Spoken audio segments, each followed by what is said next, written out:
सभी बीमारियों को, सभी दुख दर्द को नष्ट कराने वाले महासती पट्ठान सुत्त पर हम चर्चा कर रहे हैं।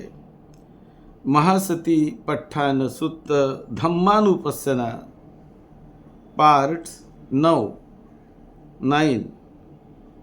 खंद पब्ब।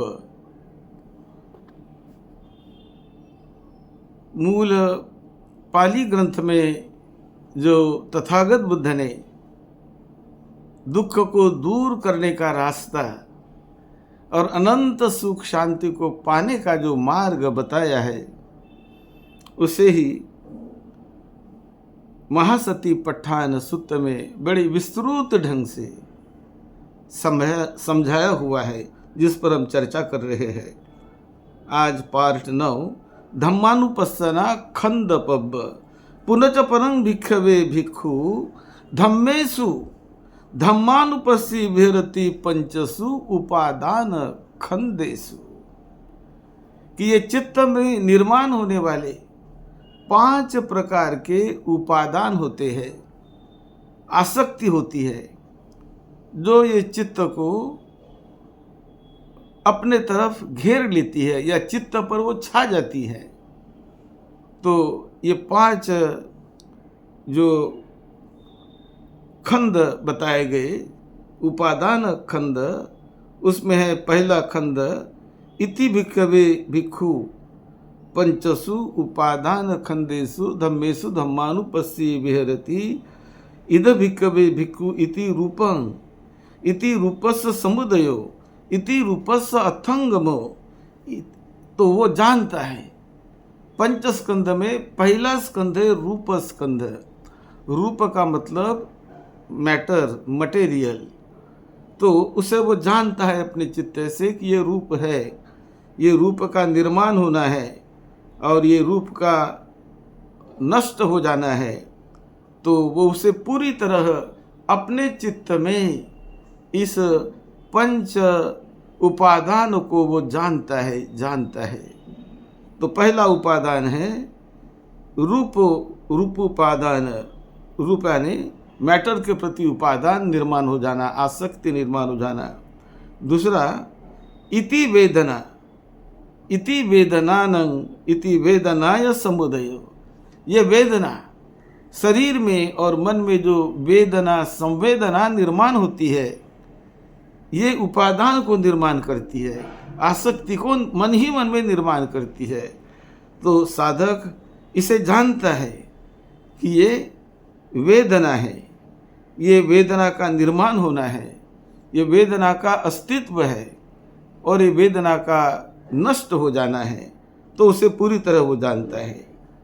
उसी प्रकार वो इति संज्ञा, वो संज्ञा को जानता है कि ये वेदना के बाद संज्ञा यानी किसी चीज़ को जानना, पहचानना, उसके बारे में एक ज्ञान होना, ये संज्ञा का जो ज्ञान होना।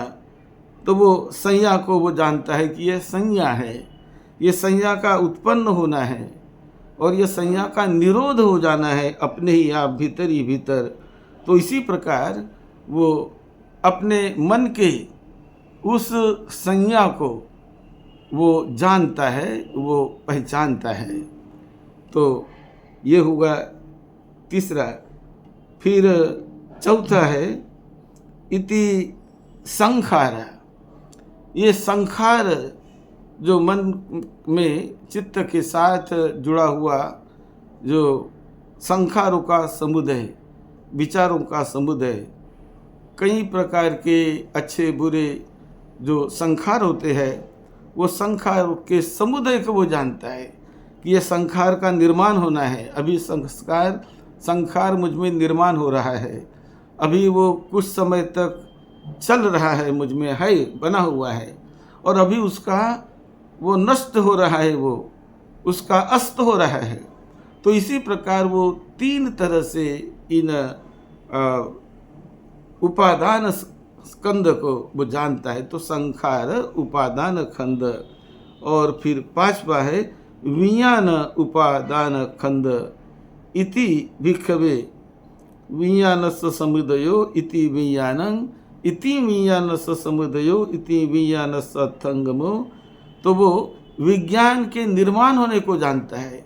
ये विज्ञान निर्माण हो गया है, ये उसका समुदय है, इस कारणों से ये निर्माण हुआ है और ये विज्ञान बने रहता है इस या उस प्रकार से, कुछ समय तक वो बने रहता है। तो उसे भी वो जानता है, भीतर ही भीतर, भीतर ही भीतर वो जानता है। और उसके बाद वो उनके नष्ट होने को भी जानता है और पुनः निर्माण होने को जानता है। तो इस प्रकार साधक का चित्त ये पंच खंड को, जिसे उपादान खंड कहा जाता है, इसे वो चित्त जानता है। इस पांचों स्कंद के उत्पत्ति को वो जानता है कि ये स्कंद निर्माण हो रहे हैं, एक एक निर्माण होता है, कभी दो, कभी एक, कभी तीन, कभी एक साथ निर्माण होते हैं। तो एक एक को वो पूरी तरह बड़े सूक्ष्मता से वो जानता है, समझता है।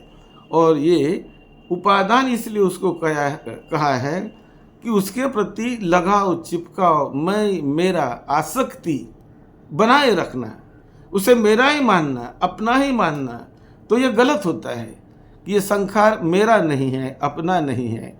ये वेदना, संवेदना भी मेरी नहीं है। निर्माण तो मेरे शरीर में हो रही, लेकिन वो मेरी नहीं है। इसलिए मेरी नहीं है कि उस पर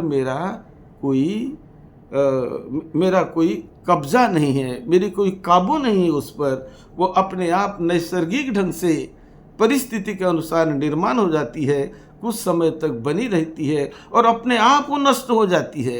यही उसका स्वभाव है। तो साधक बड़े प्रसन्नता से, बड़े हसत मुख से इस निसर्ग के नियम को जानता है, चित्त के नियम को जानता है, स्वभाव को जानता है। और ऐसे स्वभाव को जानकर वो उनसे दूर होने का प्रयास करता है कि उसके प्रति आसक्ति रही, उसके प्रति उपादान रहा तो दुख चक्र में मैं बंधने जा रहा हूँ, दुख चक्र में बंधा जाऊँगा। लेकिन उसके प्रति यदि उपादान को तोड़ दिया मैंने, उसके प्रति आसक्ति को तोड़ दिया और उसके सत्य को मैंने जान लिया। क्या है सत्य? सत्य है कि जो कुछ निर्माण होता है शरीर में, जो कुछ भी ये उपादान स्कंध निर्माण होता है, ये सारे स्कंध अनित्य है, ये बदलने वाले हैं, ये वैसे के वैसे बने रहने वाले नहीं हैं, ये परिवर्तित होने वाले हैं।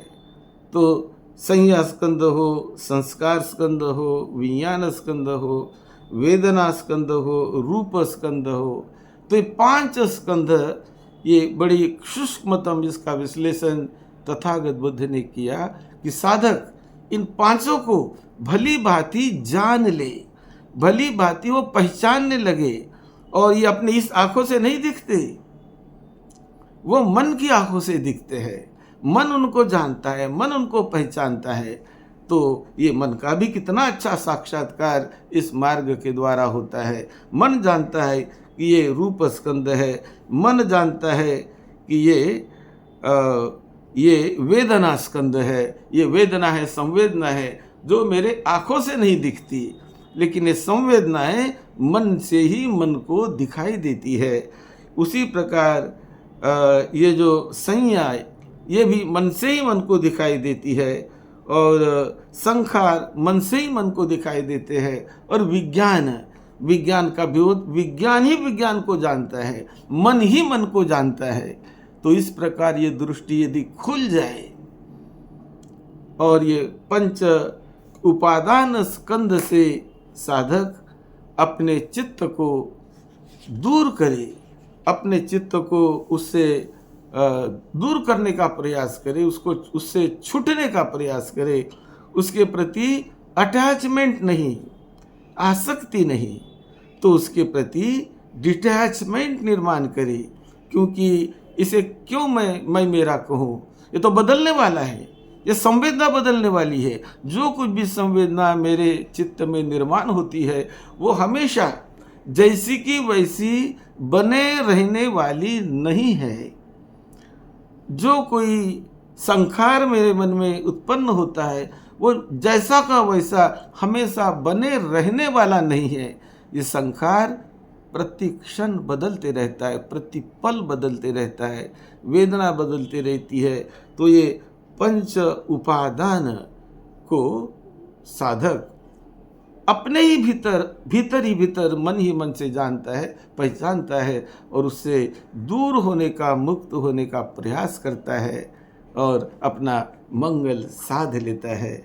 तो आज पंच उपादान स्कंध के बारे में जो तथागत बुद्ध ने महासतिपट्ठान सूक्त में बहुत ही अच्छा सूक्ष्म ढंग से विश्लेषण करके बताया है, उस पर हमने चर्चा की। आप इस वीडियो क्लिप को शेयर करिए, उस पर चिंतन करिए और लाभ लेकर मार्ग को, फल को पाने का प्रयास करें। आपका मंगल हो, सुख शांति मिले, आपको निरोगत्व मिले। यही मंगल मैत्री के साथ सद्धम्म की सेवा में, आपकी सेवा में डॉक्टर भदंत राहुल बोधि महाथेरो। आप सबका मंगल हो। साधु। इसे आप सब्सक्राइब करिए, शेयर करिए, लाइक करिए और धम्म के लाभी बन जाइए। सबका मंगल हो, सबका मंगल हो। साधु।